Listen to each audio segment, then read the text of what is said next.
जय गुरुदेव। आप सभी साधकों का मैं एक बार फिर से स्वागत करता हूं। और देखिए, जो विषय आज जिस पर हम बात करेंगे वह बहुत ही महत्वपूर्ण विषय है। मेरा कार्य होता है आपको, जो भी साधक हैं, चाहे वह नए हैं चाहे वह पुराने हैं, उन्हें चीज़ों से अवगत कराना। ठीक है। देखिए, साधनाओं के साथ साथ जो भी मैं साधना देता हूँ कि उन साधनाओं को अगर आप करेंगे तो उनमें रिजल्ट मिलेगा ही मिलेगा, चाहे साधना काल के बीच में हो चाहे साधना के बाद हो। ठीक है ना। तो जब भी कोई साधना करें पूर्ण मनोभाव से करें, बिना फल की इच्छा के अगर आप साधना करेंगे तो रिजल्ट आपको मिलेंगे ही मिलेंगे। श्रद्धा भाव होना अति आवश्यक है किसी भी साधना में, और उस व्यक्ति के प्रति भी जिससे आप कार्य करवा रहे हैं, या वह आपके गुरु हैं या वह कोई भी व्यक्ति है। तो आइए, आज जो विषय है वह बहुत ही महत्वपूर्ण है। आज एक ऐसी प्रचंड शक्ति के विषय में मैं आपको थोड़ा सा जानकारी देना चाहता हूँ। देखिए, एक वीडियो में जानकारी देना मुमकिन नहीं हो पाता, लेकिन फिर भी मैं प्रयास करूँगा आपको अवगत कराने का, कि आपको मैं अवगत करा सकूँ। तो जिस विषय पे और जिस विद्या पे, जिस प्रचंड शक्ति की आज हम बात करेंगे वह है कृत्या। आखिर क्या है कृत्या? यह कौन सी शक्ति है जिसमें इतना वेग है, जिसमें इतनी पावर है कि आप 1000 परमाणु बम अगर एक साथ विस्फोट करेंगे तो लगभग उससे भी कई गुना। अब आप समझ सकते हैं कि इस विद्या में, इस शक्ति में, इस देवी में, कृत्या में कितनी ये पावरफुल है। इसके सामने 10 महाविद्याएं असमर्थ हो जाती हैं कार्य करने में। अगर साधक, कृत्या का साधक है सामने वाला, और जो आपका विरोधी है उसने 10 महाविद्याएं सिद्ध की हुई हैं। ठीक है ना। 10 महाविद्याओं में से कोई भी महाविद्या हो, चाहे वह बगलामुखी हो चाहे वह कोई सी भी महाविद्या हो, तो ये कृत्या की पावर इतनी है कि आप 10 महाविद्या का साधक भी उसे संभाल नहीं पाएगा, वह असमर्थ हो जाएगा, उसे चुटकियों में उड़ा देगी कृत्या, इतनी पावरफुल है। तो जो गुरु होते हैं, जो क्षमतावान होते हैं, वह ये कृत्या दीक्षा उस साधक को देते हैं, वह उस साधक को देते हैं जो इस साधक योग्य होता है। ठीक है ना।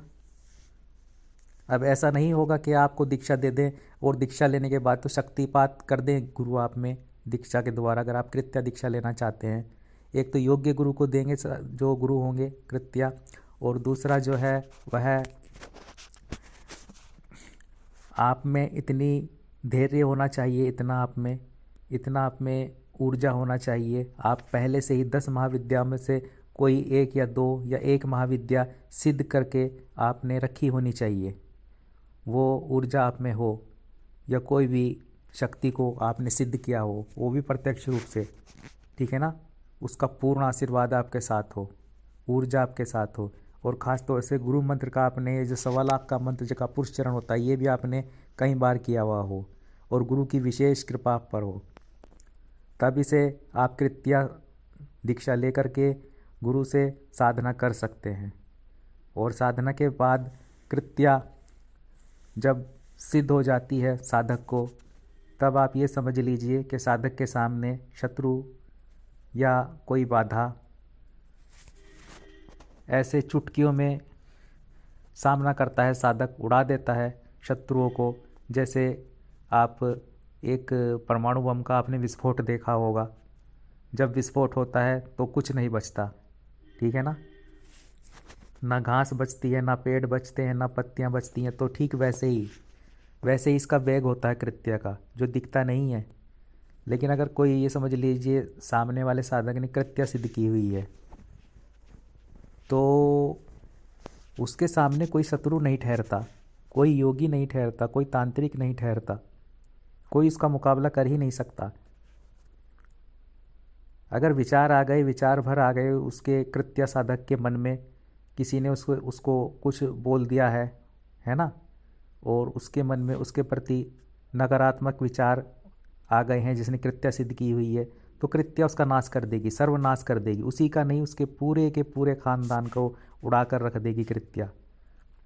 आप ये सोचेंगे कि कैसे, कहाँ चले गए, ये पूरी की पूरा खानदान को ही वो नष्ट कर देती है कृत्या, इतनी पावरफुल होती है। अब नष्ट करने से तात्पर्य ये नहीं है कि वे उड़ गए बम की तरह, वो ऐसे हो जाती है, वह ऐसे समाप्त हो जाता है शत्रु का पूरा ख़ानदान। जैसे कि आप ये समझ लीजिए, कोई एक्सीडेंट में कोई किसी कारण से, कोई किसी कारण से, तो पूरा का पूरा उनका जो वंश है वही समाप्त हो जाता है, उसको भी समाप्त कर देती है कृत्या। तो कृत्या को संभालना बहुत ही मुश्किल होता है। आप ये समझ लीजिए, अगर साधक ने कृत्य की हुई है सिद्ध, तो उसको संभालना, उसको कंट्रोल करना, उसके वेग को, और साधक को किसी के मतलब साधक क्या तो कोई दुश्मन बनेगा ही नहीं, ठीक है। जब कृत्य साधक कृत्य सिद्ध कर लेता है, तो उसकी जो भी अड़चने हैं, जो भी बाधाएं हैं, जो भी कष्ट हैं, उनको कृत्या, जो भी ग्रह बाधा है उनको कृत्या हटा देती है, समाप्त कर देती है। उन बाधाओं का, उन अड़चनों का, उन विपरीत ग्रहों का, उन शत्रुओं का पूर्ण रूप से भक्षण कर लेती है कृत्या।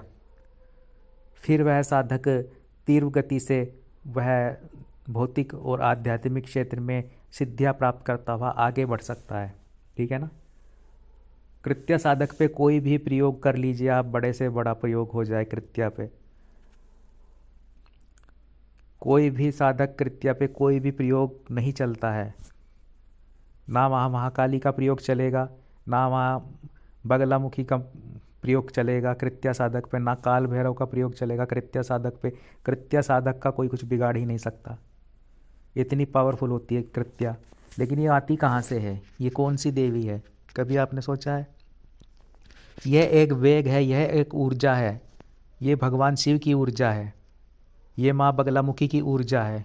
ऊर्जा है एक ऐसा, उनका अंदर से जो निकली हुई उनकी जो प्रचंड एक क्रोध है शक्तियों का, और इन सभी शक्तियों का, जैसे काल भैरव हो गए, आप मेरी बात को समझिए, जैसे काल भैरव हो गए, 10 महाविद्याएं हो गई, इनमें माँ धूमावती हो गई, माँ छिन्नमस्तिका हो गई, इतनी जो प्रचंड महाकाली होगी, शमशान काली हो गई, क्रोध भैरव हो गए, और भगवान शिव हो गए, है ना, महाकाल हो गए। तो ये जो है इनका जो क्रोध स्वरूप है, इनका जो क्रोध ऊर्जा है, जब ये क्रोध में होते हैं, तो वो जो क्रोध ऊर्जा होती है उसका जब समावेश होता है ना, तब वो एक पुंज की तरह बन जाता है, तब उससे कृत्या पैदा होती है, एक शक्ति पुंज, और उससे कृत्या पैदा होती है। अब ये कितनी विध्वंसक होगी, जिसमें सभी इनका उग्र देवता, उग्र जो शक्तियां हैं उनका क्रोध शामिल है, उससे जो उत्पन्न हुई है वह कृत्या है।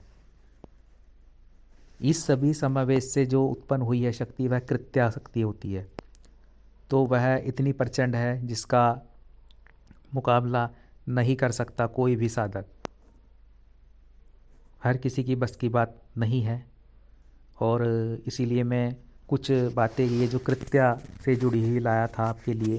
और ऐसा नहीं है कि कृत्या दीक्षा नहीं ले सकते आप, या आप साधना नहीं कर सकते, वो साधक की क्षमताओं पर है, वो साधक के हौसले पर है कि साधक कृत्या दीक्षा ले करके गुरु से, और गुरु भी क्षमतावान होने चाहिए जिन्होंने कृत्या सिद्ध की हुई हो, जिन्होंने 10 महाविद्याएं सिद्ध की हो, जिन्होंने कृत्या सिद्ध की हुई हो, वही आपको कृत्या दीक्षा दे सकते हैं।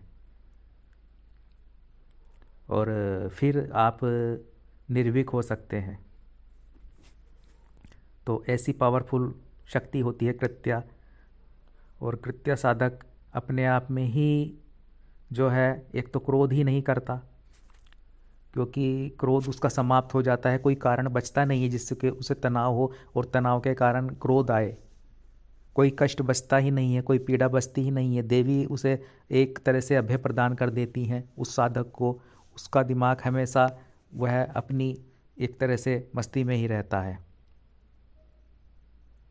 और बहुत गति से वो पूर्णता प्राप्त करता है जीवन में, चाहे वह आध्यात्मिक हो चाहे वो भौतिक हो।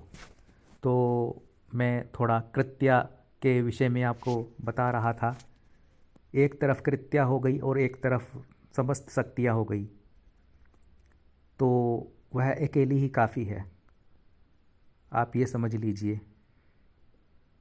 तो इतनी विराट, इतनी विध्वंसक शक्ति है, तो ऐसी ऐसी साधनाएं भी साधक करते हैं और सद्गुरुदेव दीक्षा भी देते हैं, लेकिन वह साधक जो होते हैं वह अपने आप में ही, जिन्हें मृत्यु का भय होता ही नहीं है, जो अपनी मौत को एक तरह से अपने हाथ पर लेकर चलते हैं, उन्हें होता ही नहीं है, तब वह साधक ऐसी विध्वंसक, ऐसी विकराल साधना में बैठ पाता है।